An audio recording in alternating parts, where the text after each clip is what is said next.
প্রিয় বন্ধুগণ, আমার আরেকটি ভিডিওতে আপনাদের জানাই স্বাগতম। ঈশ্বর আপনাদের আশীর্বাদ করুন। সারাদিনের ব্যস্ততায় আলাদা প্রার্থনা করতে না পারলেও প্রতি রাতে আমাদের প্রার্থনা করা উচিত। আমরা সারাদিন জাগতিকতায় ডুবে থাকি, ভুলে থাকি আমাদের সৃষ্টিকর্তাকে। আজ আমরা যে প্রার্থনা করতে চলেছি এটি শুধুমাত্র একটি প্রার্থনা নয়। আজ আমরা মন খুলে মনের কথা বলবো ঈশ্বরের সাথে, ঈশ্বরের কাছে। আজকে এই রাতের প্রার্থনাটি হতে চলেছে মর্মস্পর্শকাতর। তাই জাগতিক সকল চঞ্চলতা থেকে মনকে প্রস্তুত করতে হবে। গভীরভাবে ধ্যান করার জন্য ঘুমোতে যাওয়ার আগের মুহূর্তটা উপযুক্ত সময়। একা, নিভৃতে ও নীরবে শুনতে পারেন। প্রতি রাতে এই প্রার্থনা করলে আপনার জীবন পরিবর্তন হতে থাকবে। তাই চলুন দেরি না করে শুরু করি। প্রার্থনা শুরুর আগে স্মরণ করছি সর্বশক্তিমান ঈশ্বর পিতা, পুত্র ও পবিত্র আত্মার নামে আমেন। আমার সর্বশক্তিমান পিতা ঈশ্বর, তোমাকে ধন্যবাদ জানাই সমস্ত কিছুর জন্য। ধন্যবাদ জানাই প্রতিটি দিনের মতো আজকেও তুমি আমায় সুস্থ রেখেছ। এই সুস্থতা আমার জন্য আশীর্বাদ।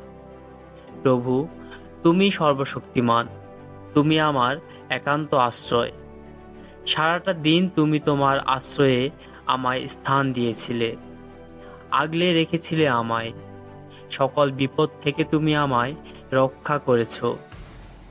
তাই আমি এখনো সুস্থ রয়েছি। এই সুন্দর দিনটি তুমি আমায় উপহার দিয়েছিলে প্রভু, এজন্য আমি কৃতজ্ঞ এবং ধন্যবাদ জানাই। হে প্রভু, আজ সারাদিন জাগতিকতার ব্যস্ততায় তোমায় ভুলেছিলাম। তোমার ইচ্ছার বিরুদ্ধে গিয়ে জানতে অজান্তে অনেক ভুল কাজ করেছি, পাপ করেছি। সমস্ত পাপ অপরাধের জন্য আমায় ক্ষমা করো এবং আশীর্বাদ করো। হে প্রভু, আজ এই রাত্রিতে আমি তোমার সামনে উপনীত হয়েছি। তোমাকে স্মরণ করছি প্রভু। তুমি যেমনটি একটি সুন্দর দিন আমাকে উপহার দিয়েছিলে, তেমনি তুমি আমাকে একটি রাত উপহার দাও। সারাদিনের ক্লান্তি তুমি আমার ঘুমের মধ্য দিয়ে দূর করে দাও। দূর করে দাও সকল ক্ষোভ, লোভ, লালসা, ঘৃণা, মনের যত ময়লা।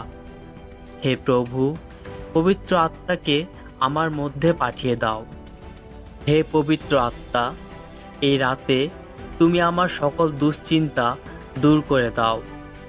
তোমার 7টি দান ও 12টি ফল আমার চেতনার মধ্যে জাগ্রত করো। আমি যেন সত্য ও সৎ পথে বিচরণ করতে পারি। হে প্রভু, এই রাতে রক্ষক দূতকে আমার কাছে পাঠিয়ে দাও।